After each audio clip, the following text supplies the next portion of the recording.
थी। मेरा नाम सीमा है। मैं जिस घर में पली बड़ी थी, मैं कोई अमीर घर नहीं था वह। मेरी माँ घरों में झाड़ू बर्तन किया करती थी और पापा खेती बाड़ी करते थे। नया कपड़ा बस दिवाली या राखी को ही नज़र आता था। घर में दाल रोटी ज़्यादा बनती थी।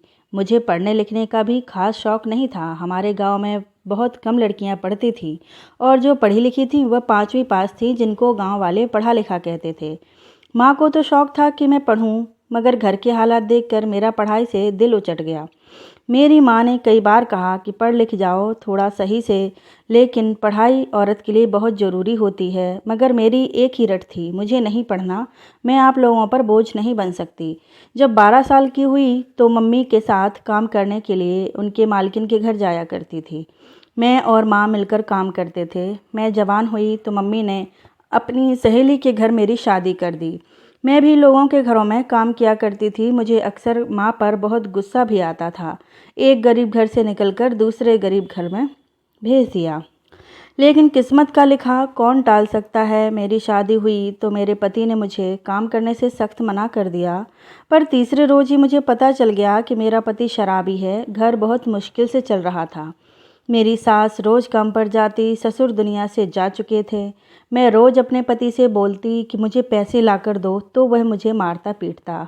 2 साल ऐसे ही बीत गया। मुझे भगवान ने एक प्यारी सी बेटी भी दी, लेकिन जो आदमी मेरे खर्चे पूरे नहीं कर सकता था, वह मेरी बेटी के खर्चे क्या पूरे कर सकता था। एक रोज़ मैं अपने पति से अपनी बेटी के खर्चे के लिए लड़ रही थी, जब मम्मी के घर से खबर आई कि मम्मी इस दुनिया में नहीं रहीं। मेरी तो ज़िंदगी बर्बाद हो गई थी। मेरा आखिरी सहारा भी अब इस दुनिया में नहीं रहा। हर टाइम मैं रोती रहती, मगर अब मेरी पड़ोसन मुझे कहती कि रोती क्यों हो, अपनी बच्ची की तरफ देखो, उसके लिए सब्र करो। माँ के 13वीं के बाद मैंने अपने पति से बात की और बोली कि मुझे काम करना है, मगर मेरा पति मुझ पर गुस्सा होने लगा और बोला कि अब मेरी इज्जत घर घर जाकर काम करेगी। मुझे अपने पति पर बहुत हैरत हुई कि खुद कुछ करके नहीं देना, तब इज्जत कहाँ से सो जाती है, और जब तुम्हारी औलाद सारी रात तड़पती रहती है। मैंने अपनी सास से बात करने का सोचा और अगले रोज़ ही अपनी सास से बात कर ली। मेरी सास ने बोला कि वह मेरे पति को संभाल लेगी। मैं अगले दिन ही अपनी माँ की मालिक के घर गई और मालकिन से बोली कि मेरी माँ की जगह मुझे रख लीजिए, मुझे इस नौकरी की ज़रूरत थी। पहले तो मालकिन कुछ देर सोचती रही, फिर बोली कि ठीक है, मैं तुम्हें नौकरी पर रख लेती हूँ, मगर मुझे किसी शिकायत का मौका नहीं मिले। मैं राज़ी हो गई और मालिक के घर काम करने लगी। मेरे पति को पता चला तो बहुत चिल्लाया और बुरा भला कहा, मगर मैंने चुप से अपनी बेटी के लिए बर्दाश्त किया। कई रोज़ तक मेरा पति जब रात के टाइम देर से आता तो मुझ पर गुस्सा करता, मुझे मारता पीटता। मैं सास से शिकायत करती तो वह कहती है कि मर्द है, क्या कर सकते हैं। मैंने मालिक से बात करने का सोचा कि मुझे मालिक के घर में ही रहने के लिए मिल जाए। अगले दिन मालिक के कमरे में गई तो मेरी हैरत की इंतहा ना रही, जब मालिक पूरे बिस्तर पर पैसे बिछाकर लेटा हुआ था। मालिक ने मेरी तरफ देखा और सारे पैसे इकट्ठे करने लगा। मैंने मालिक से बोला कि मुझे आपसे कुछ बात करनी है। मालिक बोला, क्या है, बोल क्या है। मैंने कहा, क्या मैं उसके घर में सर्वेंट क्वार्टर में रह सकती हूँ, लेकिन मेरे मालिक ने झट से ना कर दी। मुझे हैरत हुई कि मालिक ने ऐसा क्यों कहा, मगर मैं चुप से घर वापस लौट आई। अब मैं हर रोज़ अपने पति से छुपाकर घर से निकल आती, ताकि मेरे निकलने से पहले उसकी नज़र मुझ पर ना पड़े, और उसके सोने के बाद घर जाती। अक्सर देखा कि मालिक हर रोज़ एक काली बड़ी सी चादर में कुछ छुपा कर ले जाता है और वापसी पर ढेर सारे पैसे लेकर आता है। मैंने कई बार मालिक को अपनी अलमारी में पैसे रखते हुए देखा था, मगर मुझे उस सब से कोई फ़र्क नहीं पड़ता था। मैं अपना काम ध्यान से करती थी और काम करके घर वापस लौट आती थी। वहाँ पर कोई नहीं जानता था कि मालिक काम क्या करता है। सबके जैसे मुंह सिले हुए थे। यह सब मेरी तरह मजबूर थे। एक रोज़ मैं मालिक के कमरे में गई तो कमरे से अजीब सी महक आ रही थी। ऐसी बदबू मैंने कभी अपने पति में से भी आती हुई महसूस की थी। यह बदबू ऐसी थी जैसे किसी जानवर के मरने के बाद उसमें से आती है। मैं जल्दी से कमरा साफ किया, अलमारी के पास गई तो मुझे ज़मीन पर चादर में खून के कतरे नज़र आए। मेरे तो रोंगटे खड़े हो गए। मैं जल्दी से सफाई की और कमरे से बाहर चली गई, लेकिन मेरा पूरा बदन कांप रहा था। मैं सारा दिन बहुत डर से बीते थे। मैं घर आई तो मेरा पति मेरी सास से लड़ रहा था। मैं वजह नहीं जानती थी। मैं चुप रही और अपनी बेटी को कमरे में लेकर चली गई। गर्मी की वजह से मेरी बेटी को बुखार हो गया था। सारी रात ठंडे पानी से उसकी सिर पर पट्टियाँ करने के बावजूद भी उसका बुखार नहीं उतर रहा था। मैं अपनी बेटी के साथ सारी रात जागती रही और अगली सुबह मैं फिर से काम पर चली आई। मैंने मालिक से कुछ पैसे उधार मांगे तो उसने मुझे बेइज्जत करके रख दिया और बोला कि तुम लोगों की औलादों के लिए नहीं कमाता जो तुम लोगों को देता फिरूं, और उधार लेकर फिर तनख्वाह के टाइम पर भी अनाथ वाला मुंह बनाकर बैठ जाओगी। अब तुम्हारी तनख्वाह भी पूरी दूं और दवा दारू भी माफ़ कर दूं। मालिक की बातें दिल चीरने वाली थी। मुझे अपने मालिक की बातों पर बहुत दुख हुआ। इतना पैसा कमाने के बाद भी मालिक के शब्द ऐसे निकलते थे जैसे उसके पास पैसा ही ना हो। एक हफ्ता होने को था मगर मेरी बेटी का बुखार उतरने का नाम नहीं ले रहा था। एक हफ्ते बाद मैं थक हार कर अपनी बेटी को अस्पताल में भर्ती करवा दिया। मेरी बेटी अस्पताल में एडमिट थी। उसके इलाज के लिए पैसों की ज़रूरत थी। मैंने सोचा था कि मालिक के आगे हाथ जोड़कर उसे अपनी बेटी के लिए भीख मांगूंगी, मगर इतना भूल गई कि उस मालिक के ऊपर भी एक मालिक बैठा है जो उस मालिक का भी मालिक है। इंसानों पर भरोसा करता है और इंसान अपनी लालच से फिर मुंह की खाता है ताकि वह इंसान को इस बात का एहसास दिला सके दुनिया के सारे चक्र मकड़ी के जाल से भी ज़्यादा कमज़ोर हैं। मैं मालिक से पैसे मांगने गई मगर वहां जाकर मुझे हैरत का झटका लगा। मालिक एक हफ्ते के लिए शहर से बाहर चला गया था। अब तो मैं बेबस हो गई थी और फूट फूट कर रोने लगी। मेरे पास और कोई रास्ता नहीं था जहां से मैं अपनी बेटी के इलाज के लिए पैसे लेती। मैं बैठी रो रही थी जब एकदम ही मुझे अपने मालिक की अलमारी में पैसे रखना याद आया। मेरे दिमाग में एक तरकीब आई। पहले तो मुझे बहुत डर महसूस हुआ मगर मैं उसके अलावा कुछ कर भी नहीं सकती थी, इसलिए मैंने अपने मालिक की अलमारी से पैसे चुरा लिए। मैंने जैसे ही अलमारी खोली तो कुछ चीज़ आगे पीछे करने के बाद मुझे पैसे नज़र आ गए। जल्दी से बहुत से पैसे लिए और मैंने अलमारी में ऐसी चीज़ देखी जिससे मेरे रोंगटे खड़े हो गए। मैं जल्दी से पैसे लेकर बाहर निकल रही थी कि अचानक एक नौकरानी मेरे पास आई और बोली कि तुम कहाँ जा रही हो। मैंने उसे जवाब दिया कि मैं यहाँ से काम छोड़ देना चाहती हूँ, मुझे कहीं और काम मिल गया है। माँ, मैं मालिक को बताने आई थी मगर मालिक नहीं है तो उन्हें तुम बता देना। बात करते हुए मैंने नौकरानी की तरफ नहीं देखा और वहाँ से निकल आई। मैंने उसी टाइम वहाँ से काम छोड़ दिया।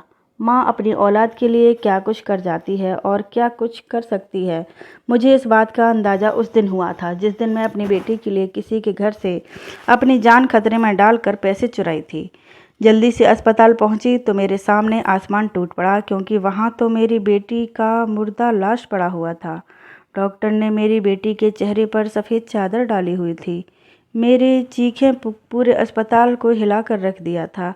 मैं तो बिल्कुल खाली हाथ रह गई थी। चोरी की लेकिन अपनी बेटी को फिर भी बचा न सकी। बेटी के अंतिम संस्कार के बाद अब मुझ पर मालिक के घर चोरी का इल्ज़ाम था और मैं अपने सर पर लगे इल्ज़ाम से छुप गई थी। लेकिन छुपती भी तो कहाँ। मैंने सोच लिया था कि अब मैं बाहर नहीं निकलूँगी। मैं अभी मेरी बेटी को 2 दिन ही हुए थे मरे कि अगले दिन ही मालिक घर आ गया और बोला जाकर अपना हिसाब कर जाओ। मालिक टाइम से घर आ गया था। उसकी आंखें लाल और अंगारा हो हुई थीं और वह मुझे अजीब नज़रों से देख रहा था। मुझे महसूस हुआ जैसे मेरी चोरी पकड़ी गई है। सब मेहमान जा चुके थे। अब मेरे पास कोई चारा नहीं था मगर मैं 2-3 दिन तक बैठी रही। मौत का बहाना बनाकर घर पर ही रही और भगवान से प्रार्थना करती रही, काश यह टाइम ना बीते और मैं कभी मालिक के घर ना जाऊं।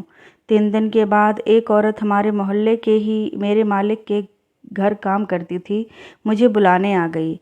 बोली कि मालिक ने बुलाया है। मेरी सास कहने लगी कि जाओ अपना हिसाब ले जाओ। मैं डरते डरते वहाँ हिसाब करने गई पर जान निकलने लगी जब मालिक ने अलमारी खोलकर उसमें से वही चीज़ निकाल कर मेरे सामने रख दी और बोला कि तुम्हें मेरा एक काम करना होगा, वरना जो तुमने चोरी की है ना, तुम्हें इस इल्ज़ाम में जेल भेज दूंगा। मालिक की बात सुनकर तो मेरे पैरों तले से ज़मीन निकल गई थी। मुझे यकीन नहीं आया कि मालिक को कैसे पता चला कि मैं मालिक को हैरत से देखने लगी।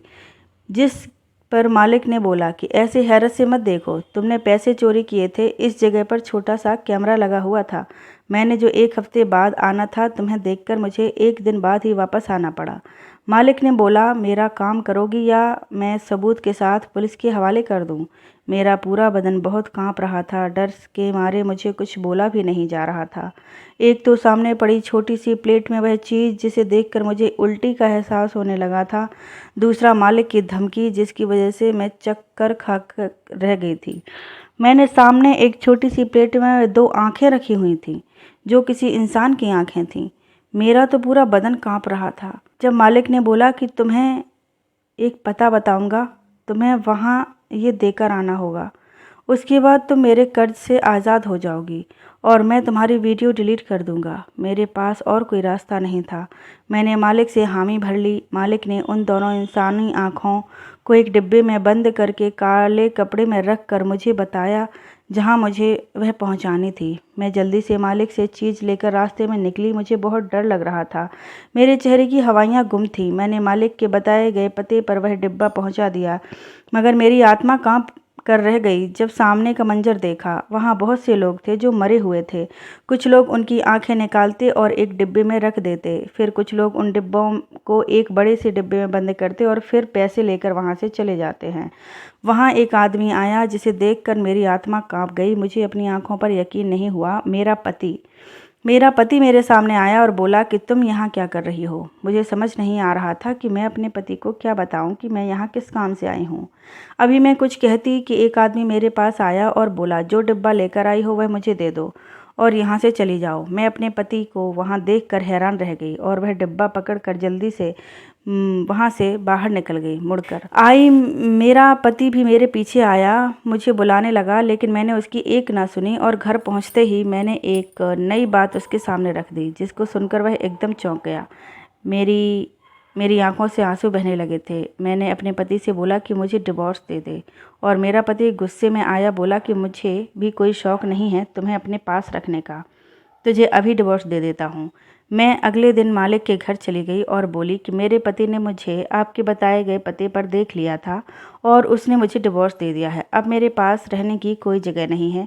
मुझे आप काम पर दोबारा रख लीजिए और अब मैं एक किराए के मकान में रह लूँगी। मैं वहाँ मालिक के सामने फूट फूट कर रोने लगी, लेकिन मेरे मालिक की अगली बात ने तो मुझे जैसे अपनी जगह से बिल्कुल सुन्न कर दिया था। मैं आंखें फाड़े मालिक को देखने लगी। मालिक ने फिर से पूछा कि मुझसे शादी करोगी? मैं मालिक की बात पर होश में आई। मुझे अपने कानों पर यकीन नहीं हो रहा था, लेकिन मेरे मालिक जो काम करता था मैं उसके साथ नहीं रह सकती थी। मालिक से बोली कि मुझे आपसे शादी नहीं करनी है, बस मुझ पर एक एहसान कर दीजिए, मुझे बस एक छोटा सा घर किराए पर दे दें। मालिक ने पूछा कि तुम मुझसे शादी क्यों नहीं करना चाहती हो? मैं मालिक की बात पर चुप रही तो मालिक ने बोला, इसलिए कि मैं गलत काम करता हूँ। मैंने धीरे से हाँ में सर हिला दिया तो मालिक मुस्कुराने लगा और बोला कि वह गलत काम नहीं है, गलत काम तुम्हारा पति करता है, हम तो पुण्य का काम करते हैं। मुझे मालिक की बात पर हैरानी हुई कि पुण्य का काम कैसे? किसी की आंखें निकाल के उसके साथ ना जाने क्या करते हैं। मैंने चुप से मालिक की तरफ देखा तो उसने बताया कि वह लोग गरीब लोगों की आंखों का ऑपरेशन करवाते हैं और लोग उनको आंखें दान करते हैं, और जिनकी आंखें ली जाती हैं वह भी उनकी इजाज़त से ली जाती हैं, जिन्होंने मरने से पहले वसीयत की हो। मुझे अपने मालिक पर बहुत हैरानी हुई। उनकी बातें सुनकर मेरा सर चकरा रहा था। मैं तो मालिक को बहुत गलत समझती थी, लेकिन मालिक तो मुझे चौंका ही दिया। मेरे मालिक ने मुझसे पूछा, अभी तो मुझसे शादी नहीं करोगी? मगर अब मेरा अगला सवाल यह था कि आखिर मुझसे शादी क्यों करना चाहते हैं, जब वह जानते हैं कि मैंने उनके घर में चोरी की थी और मैं तो एक नौकरानी हूँ। फिर वह एक नौकरानी के साथ शादी क्यों करना चाहते हैं? मुझे मालिक पर शक होने लगा था। मेरे मालिक ने बोला कि तुम यहाँ राज करोगी, मैं तुम्हें कभी घर से भी नहीं निकलने दूंगा। लेकिन मेरा सवाल अभी भी वही था कि मुझसे शादी क्यों करना चाहते हैं। और फिर अक्सर हमारी ज़िंदगी में कुछ ऐसा होता है जिसकी हमें तो उम्मीद भी नहीं होती। मालिक ने बोला कि मुझे हमेशा ऐसी औरत की ज़रूरत थी जो खुद लाचार और मोहताज हो, एहसास करने वाली हो। मुझे तुम में वह सब चीज़ महसूस हुई। और बात रही चोरी की, तो तुमने अपनी बेटी की जान बचाने के लिए की थी। मैं जानता हूँ कल को जब मुझे कुछ होगा तो तुम मुझे बचाने के लिए भी किसी हद तक जा सकती हो। मैं अपने मालिक की गहरी बातों पर हैरत से सोचने पर मजबूर हो गई थी। आज के दौर में भी ऐसे लोग थे जो बुराई के पीछे छुपी अच्छाई को तलाश कर लेते हैं। मैंने अपनी ज़िंदगी में बहुत से हादसे देखे थे, गरीबी देखी थी, अपनी औलाद जैसे लक्ष्मी बेटी को खो बैठी थी। मगर अब मैं मालिक से शादी करती भी तो किसके लिए? लेकिन मेरे पास और कोई रास्ता भी नहीं था। मेरा मायका भी माँ के मर जाने के साथ ही ख़त्म हो गया था और पापा तो अपना खर्चा ना जाने कैसे पूरा करते थे, उस पर वह मेरी जिम्मेदारी कैसे उठाते। मालिक ने मुझे एक दिन सोचने के लिए दिया। मैं अपने गांव पापा के पास चली गई, लेकिन मेरे रोंगटे खड़े हो गए जब पापा को रोटी पानी में डुबो डुबो कर खाते देखा। उस टाइम मैं खुद को दुनिया की सबसे बेबस औरत समझ रही थी। मैं पापा से क्या मदद मांगती? मैं पापा को कुछ बता भी नहीं सकती थी कि मुझ पर क्या बीत रही है। पापा ने मुझे वहाँ आने की वजह पूछी तो मैंने अपने पापा से बोल दिया कि मैं उनसे मिलने आई हूँ। और फिर रात के टाइम मैं मालिक के घर वापस लौट आई और बोली कि मुझे यह रिश्ता मंजूर है। पापा की हालत देखकर मेरे दिमाग में बहुत कुछ चल रहा था, इसलिए मैंने मालिक से शादी करने के लिए तैयार हो गई। मेरे मालिक ने मेरी शादी हो गई। शादी के लिए मेरी रजामंदी होने पर पहले तो मेरे पति हैरान हुए और फिर मुझे बोले कि यह तुम्हारी मुंह दिखाई के 3 लाख रुपए हैं, इसे अलमारी में रख दो। और फिर मुझे बोले कि तुम्हारे जहाँ दिल जाए वहाँ आपने इस्तेमाल करो। मैं शादी के अगले दिन जब मेरे पति किसी काम से बाहर गए तो मैंने पापा को जाकर सारे पैसे दे आई। पापा तो इतनी रकम देखकर हैरान हो गए थे। पापा ने पूछा, इतने सारे रकम कहाँ से लाई हो? चोरी किया है क्या? उससे पहले कि मैं कोई जवाब देती, मेरे पीछे से एक आदमी की आवाज़ आई जो पापा से कह रहा था कि नहीं, उसके ही हैं। आवाज़ कुछ जानी पहचानी थी। मैंने जैसे ही पीछे मुड़कर देखा तो मेरे पैरों तले से ज़मीन निकल गई, क्योंकि मेरे पीछे कोई और नहीं, मेरा पति खड़ा था जो मुझे मुस्कुरा कर देख रहा था। पापा ने बोला कि बेटा तुम कौन हो? तो मैंने झट से पापा को बताया कि यह मेरे पति हैं। पापा तो मेरी तरफ हैरत से देखने लगे और फिर मुझे मजबूरन पापा को सब कुछ बताना पड़ा। मैं पापा के सीने से लगकर फूट फूट कर रो रही थी। मेरे पापा के आंसू भी बह रहे थे। पापा ने मेरे आगे हाथ जोड़े तो मेरी आत्मा तक कांप गई। मैंने झट से पापा के हाथ पकड़ लिए। पापा मुझसे माफ़ी मांगने लगे। उनकी गलती थी, उन्होंने बगैर देखे जाने मेरी शादी कर दी थी। लेकिन मैंने पापा को हौसला दिया और कहा कि मुझे मेरे सब्र का फल मिल गया है। मेरा पति मुझसे बहुत प्यार करता है और अब मुझे अपने पति से डर महसूस हो रहा था। मैं डरते हुए अपने घर गई तो पति से माफ़ी मांगी। मेरे पति ने बोला कि किस बात की माफ़ी मांग रही हो? मुझे अच्छा लगता है अगर तुम मुझे अपनी परेशानी बताती तो मुझे अच्छा लगता, लेकिन तुमने अपने पैसे अपने पापा को दिया। मुझे इस बात का दुख नहीं है, लेकिन कोशिश करना, जो भी बात हो मुझे ज़रूर बताओ। मैं तुम्हारा पति हूँ, तुम्हारे सुख दुख का साथी हूँ। पति पत्नी तो एक दूसरे के जीवन साथी होते हैं। उम्मीद है कि तुम अगली मर्तबा मुझे अपने दुख में बराबर से शेयर करोगी। मैं अपने पति की अच्छाई देखकर भगवान से प्रार्थना कर रही थी कि उसकी बारी जा रही थी, जिसने इतने अच्छे पति को मेरी झोली में डाल दिया था। गम के बादल छटने लगे थे। खुशियों ने अपने पैर फैला दिए थे। हर तरफ खुशियाँ ही खुशियाँ थीं। एक औरत एक बहुत ज़िम्मेदार इंसान होती है। अब तो मेरे पति मेरे पापा का बहुत ख्याल रखने लगे थे। पापा को हर महीने घर का राशन डाल देते थे। मेरी शादी के 2 साल बाद ही मेरे पापा का भी इंतकाल हो गया। उस टाइम मेरे पति ने मेरे पापा के अंतिम संस्कार का सारा इंतज़ाम किया था और सब कुछ संभाला था। उसे पर मुझे भी मेरे पति ने संभाला था। मैं जब जब पापा को याद करती तो मेरा पति मुझे बहुत सहारा देता। एक दिन मेरे पति काम से बाहर गए थे। मैंने अपने ड्राइंग रूम में बैठकर टीवी देख रही थी। मेरे तो रोंगटे खड़े हो गए थे। टीवी में पुलिस एक आदमी को घसीटते हुए ले जा रही थी। वह आदमी और कोई नहीं बल्कि मेरा पति था। मैं अभी बिल्कुल बुत बनी बैठी टीवी देख रही थी कि पीछे से मेरे पति की आवाज़ पर एकदम उछल पड़ी। मेरा पूरा बदन कांपने लगा। यह सोच ही मेरी जान निकल गई। बवाल बन गई थी कि मेरा पति मुझ पर शक न करे। मैं उसके सवाल किए बगैर ही उसकी सफाई देनी शुरू कर दी तो वह एकदम हंसने लगा और बोला, परेशान ना हो, उसे जेल भेज दिया है। उसने जो तुम पर जुल्म किए हैं ना, वह कम नहीं था। और उस दिन तुम्हें डब्बा देकर भेजने का मकसद एक ही था, ताकि तुम अपने पति को देख लो कि वह करता क्या है। लोग कहते हैं कि मर्द पूरे घर की जिम्मेदारी उठाता है, मगर मैं कहता हूँ कि औरत के कंधों पर सबसे ज़्यादा जिम्मेदारियाँ होती हैं। उसके ससुराल की, उसके पति की, उसके गरीब माँ बाप की, उसके छोटे भाई बहन की, उसके बच्चों की, सबकी जिम्मेदारी एक औरत पर ही होती है। एक औरत ही होती है जिसको सबके बारे में सोचना पड़ता है, मगर दुनिया नहीं समझती। इसलिए बस मर्द ही जिम्मेदारी उठा सकता है। औरत घर बैठकर यह सब नहीं कर सकती। दोस्तों यह थी आज की कहानी। पसंद आए तो लाइक शेयर कर दीजिएगा।